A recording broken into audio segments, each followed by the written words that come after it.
Hi అండి, అందరికీ నమస్కారం. Welcome to my channel Sowji thoughts. ఈరోజు వచ్చేసి కార్తీక పురాణం 8వ అధ్యాయం విందామండి. శ్రీహరి నామస్మరణ ధన్యోపాయం. వశిష్ఠుడు చెప్పినదంతా విని, మహానుభావ, తమరు చెప్పిన ధర్మములన్నింటినీ శ్రద్ధగా వింటిని. అందు ధర్మము బహుసూక్ష్మమనియు పుణ్యం సులభంగా కలుగుననియు, అది నదీ స్నానం, దీపదానం, ఫలదానం, అన్నదానం, వస్త్రదానం వలన కలుగుననియు చెప్పితిరి. ఇట్టి స్వల్ప ధర్మముల చేతనే మోక్షము లభించుచుండగా వేదోక్తముగా యజ్ఞయాగాదులు చేసినా గాని పాపములు పోవని మీ వంటి మునిశ్రేష్ఠులే చెప్పుచుందురు కదా. మరి తమరు ఇది సూక్ష్మంలో మోక్షంగా కనబరిచినందుకు నాకు అమితాశ్చర్యము కలుగుచున్నది. దుర్మార్గులు కొందరు సదాచారములను పఠింపక వర్ణసంకరులై రౌరవాది నరకహేతువులకు మహాపాపములు చేయువారు ఇంత తేలికగా మోక్షం పొందుట వజ్రపు కొండను గోటితో పెకిలించుట వంటిది. కావున దీని మర్మమును విడమర్చి విపులీకరించ ప్రార్థించుచున్నాను అని కోరెను. అంతటా వశిష్ఠుల వారు చిరునవ్వు నవ్వి, జనక మహారాజా, నీవు వేసిన ప్రశ్న సహేతుకమైనదే. నేను వేదవేదంగములను కూడా పఠించి తిని, వానిలో కూడా సూక్ష్మ మార్గాలున్నవి. అవి ఏమనగా సాత్విక, రాజస, తామసములు అని ధర్మము 3 రకములు. సాత్వికమనగా దేశకాల పాత్రలు 3ను సమకూడిన సమయమును, సత్వమును గుణము జనించి ఫలమంతైను పరమేశ్వర అర్పితము కావించి మనోవాక్కాయ కర్మలచే ఒనర్చిన ధర్మము.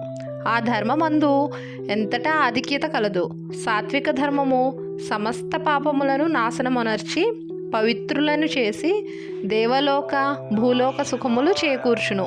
ఉదాహరణముగా తామ్రవర్ణ నది సముద్రమున కలియుతావునందు స్వాతికత్తెలో ముత్యపు చిప్పలో వర్షబిందువు పడి ధగధగా మెరిసి ముత్యమగు విధానముగా సాత్వికత వహించి సాత్విక ధర్మం ఆచరించుచు గంగా, యమున, గోదావరి, కృష్ణా నదుల పుష్కరాలు మొదలగు పుణ్యకాలములయందు దేవాలయములందు వేదములు పఠించి సదాచారుడై కుటుంబీకుడైన బ్రాహ్మణులకు ఎంత స్వల్పదానము చేసినను, లేక ఆ నదీ తీరమున్న దేవాలయంలో జపతపాదులొనరించి విశేష ఫలమును పొందగలరు.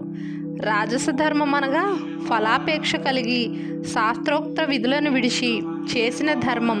ఆ ధర్మం పునర్జన్మ హేతువై కష్టసుఖాలు కలిగించున దగను. తామస ధర్మం అనగా శాస్త్రోక్త విధులను విడిచి దేశకాల పాత్రలు సమకూడని సమయంన డాంబిక చరణార్థం చేయు ధర్మం. ఆ ధర్మం ఫలం ఇయ్యదు. దేశకాల పాత్రము సమకూడినప్పుడు తెలిసి కానీ తెలియక కానీ ఏ స్వల్ప ధర్మము చేసినను గొప్ప ఫలము ఇచ్చును. అనగా పెద్ద కట్టెల గుట్ట చిన్న అగ్ని కణములతో భస్మమగునట్లు శ్రీమన్నారాయణ నామము తెలిసి కానీ తెలియక కానీ ఉచ్చరించిన వారి సకల పాపములు పోయి ముక్తి నొందుదురు. దానికి ఒక ఇతిహాసం కలదు.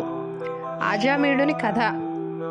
పూర్వకాలమందు కన్యాకుబ్జమను నగరమున 4 వేదములు చదివిన ఒక విప్రుడు గలడు. అతని పేరు సత్యవ్రతుడు. అతనికి సకల సద్గుణ రాశియగు హేమవతి అను భార్య కలదు. ఆ దంపతుల అన్యోన్య ప్రేమ కలిగి అపూర్వ దంపతులని పేరు బడిసిరి. వారికి చాలా కాలములకు లేక ఒక కుమారుడు జన్మించెను. వారా బాలుని అతిగారవంగా పెంచుచు అజామీళుడని నామకరణము చేసిరి. ఆ బాలుడు దినదిన ప్రవర్ధమానుడగుచు అతిగారాభము వలన పెద్దలను కూడా నిర్లక్ష్యంగా చూచుచు దుష్ట సాహసములు చేయుచు విద్యనభ్యసింపక బ్రాహ్మణ ధర్మములు పాటించక సంచరించుచుండెను. ఈ విధంగా కొంతకాలమునకు యవనం రాగా కామాంధుడై మంచి చెడ్డలు మరిచి యజ్ఞోపవీతము త్రెంచి మద్యం సేవించుచు ఒక ఎరుకల జాతి స్త్రీని వలచి నిరంతరం ఆమెతోనే కామక్రీడలలో తేలియాడుచు ఇంటికి రాకుండా తల్లిదండ్రులను మరిచి ఆమె ఇంటనే భుజించుచుండెను. అతిగారాభం ఎట్లు పరిణమించినదో వింటివా రాజా? తామ బిడ్డలపై ఎంత అనురాగం ఉన్ననో పైకి తెలియపరచక చిన్ననాటి నుంచి అదుపు ఆజ్ఞలతో ఉంచకపోయినా ఎడల ఈ విధంగానే జరుగును. కావున ఆజామీళుడు కులభ్రష్టుడు కాగా వాని బంధువులతన్ని విడిచిపెట్టిరి.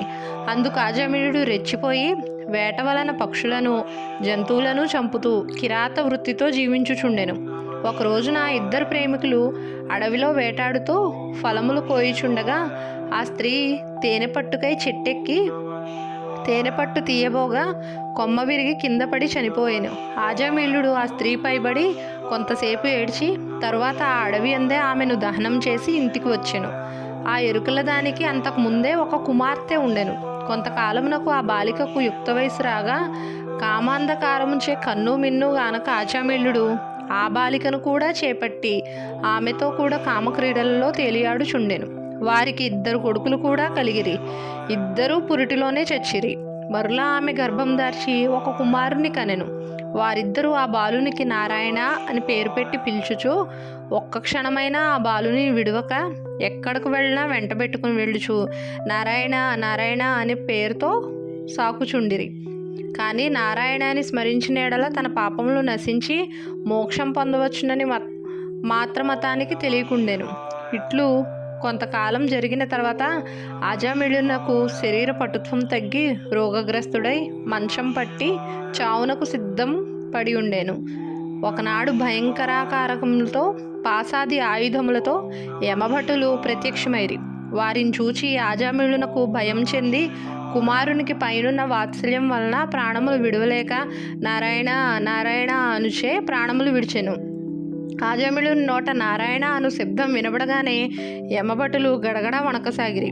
అదే వేళకు దివ్యమంగళకారులు శంఖచక్ర గదాధరులగు శ్రీమన్నారాయణుని దూతలు విమానంలో వచ్చినప్పటికీ వచ్చి, ఓ యమభటులారా, వీడు మావాడు, మేము వీన్ని వైకుంఠంనకు తీసుకుని పోవుటకు వచ్చితిమి అని చెప్పి ఆజామిళుని విమానం ఎక్కించి తీసుకొని పోచుండగా యమదూతలు, అయ్యా మీరెవరు? వీడు అతి దుర్మార్గుడు, వీనిని నరకమునకు తీసుకొని పోవుటకు ఏమి చాటికి వచ్చితిమి గాన వానిని మాకు వదలుడని కొరగా విష్ణుదూతలు ఇట్లు చెప్పదో అంగిరి.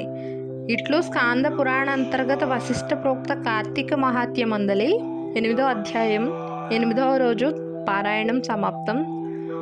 ఛానల్ కొత్తగా చూస్తున్న వాళ్ళైతే లైక్ చేయండి, షేర్ చేయండి, కామెంట్ చేయండి. కొత్తగా చూస్తున్న వాళ్ళు సబ్స్క్రైబ్ చేసుకోండి. ధన్యవాదములు.